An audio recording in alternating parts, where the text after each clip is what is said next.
Le Grand Matin Sud Radio. La vie en vrai. Les viticulteurs de l'Hérault, victimes d'une nouvelle série de vols au sein même de leurs vignes. Cette fois-ci, ce sont des systèmes d'arrosage qui leur sont volés. Bonjour Arnaud Barral.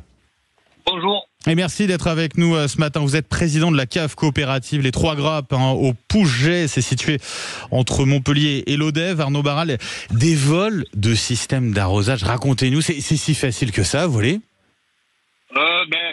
Ça dépend, oui. Quand on sait comment ça marche, qu'on est bien outillé, ça peut se faire assez rapidement, oui. C'est ce qui s'est passé là, il y a 10 jours, en pleine nuit. On nous a, sur 10 km à la ronde, on nous a volé toutes les vannes en laiton qui étaient faciles à démonter, quoi. Voilà. J'imagine votre surprise quand vous avez découvert ça. Que cherchent les voleurs? En quoi ces systèmes d'arrosage sont-ils convoités, Arnaud Barral?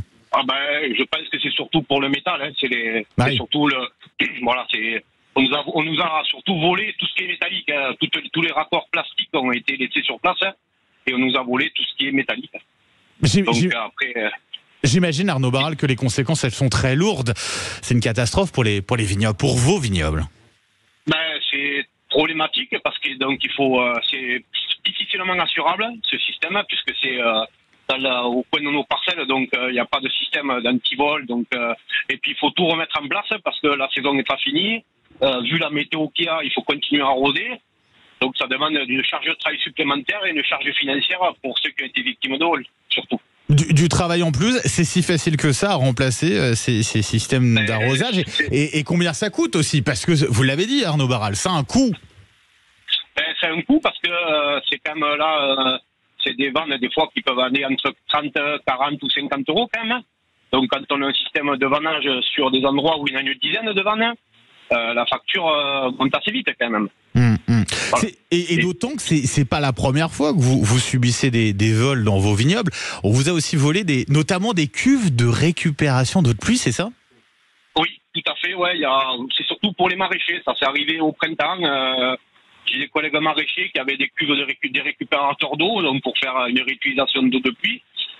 Ils sont arrivés le matin, les cuves avaient disparu. Donc là, la gendarmerie a pris le dossier, mais bon, c'est compliqué après de retrouver les voleurs ou du moins les cuves. Il n'y a pas eu encore d'arrestation, Arnaud Barral? Non, il n'y a pas de.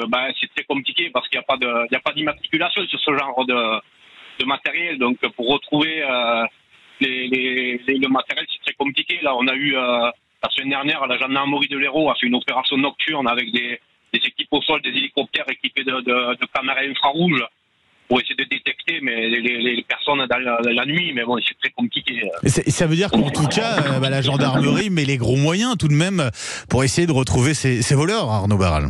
Moi, quand on a eu les victimes des premiers vols, moi j'ai eu le premier coup de téléphone à 3h du matin pour me le signaler, donc de suite on a appelé la gendarmerie. Bon, de nuit c'est un peu compliqué qu'ils viennent, mais le lendemain on a mis en route le plan agriculteur vigilant. C'est une charte qui est entre la chambre d'agriculture et la gendarmerie. Donc là après la gendarmerie ça a mis des moyens pour essayer un peu de protéger nos parcelles, quoi. À votre avis, qui se cache derrière ces vols nombreux qui se multiplient? On est véritablement sur une organisation très pointue sur ces vols. Vous l'avez dit, sur ces systèmes d'arrosage, ils connaissent bien, ils savent comment récupérer ce qu'ils veulent. Ils savaient où ils allaient. Ils avaient repéré, ils savaient où ils allaient, ils étaient équipés. On a eu des années avant des vols, mais c'était sporadique. C'était à des petits endroits, puis l'année d'après c'était ailleurs. Là, ça a vraiment été sur une grosse, sur l'échelle d'un canton, donc à 10 km à la ronde. Donc c'était bien organisé, bien huilé le système, quoi. C'est incroyable qu'on n'ait pas encore retrouvé les auteurs, puisque là, on parle d'un vol généralisé. Oui, tout à fait. C'est un peu ce qui a interpellé la gendarmerie, en disant que c'était pas habituel les années d'avant, ça nous arrivait. Bon, on avait quelques vols de temps en temps par-ci par-là, mais c'était pas généralisé sur une distance aussi importante. C'est quoi qui domine, Arnaud Barral, comme sentiment? C'est la colère, l'impuissance? Voilà, c'est un peu tout, parce que bon, on est un peu la conjoncture, vous le savez comme nous, est pas au top. On attaque des vendanges qui sont pas, la récolte ne s'annonce pas belle du tout. Donc on est un peu dépité quand même, parce que c'est du travail. On essaye de faire les choses bien. et à la fin, quelqu'un passe, il nous prend, voilà, il nous vole du matériel. C'est pour ça qu'on a essayé un peu, j'ai essayé un peu de calmer de suite les esprits, parce que dans des cas comme ça, on ne sait pas ce qui peut arriver après.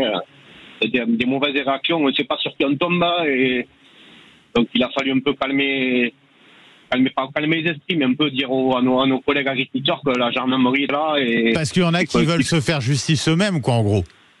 On ne sait pas ce qui peut arriver. Quand vous tombez nez à nez à 4 heures du matin avec quelqu'un dans votre parcelle avec les bovins dans les mains, des fois la réaction peut être disproportionnée. Voilà. Ça peut être... des deux côtés, quoi. Des deux côtés aussi. Des deux côtés. Ça, on ne sait pas qui est là. Donc, c'est pour ça qu'il fallait un peu de suite. La gendarmerie a très bien réagi.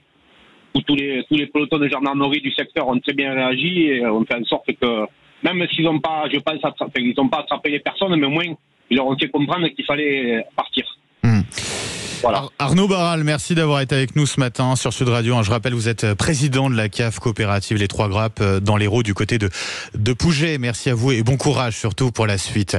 Sud Radio, 7h moins le quart, on revient dans un instant. On en parle. Anne Hidalgo qui veut conserver les anneaux olympiques sur la Tour Eiffel. Ça fait débat, ça fait polémique. Les descendants de Gustave Eiffel n'y sont pas favorables. On les écoute juste après ça.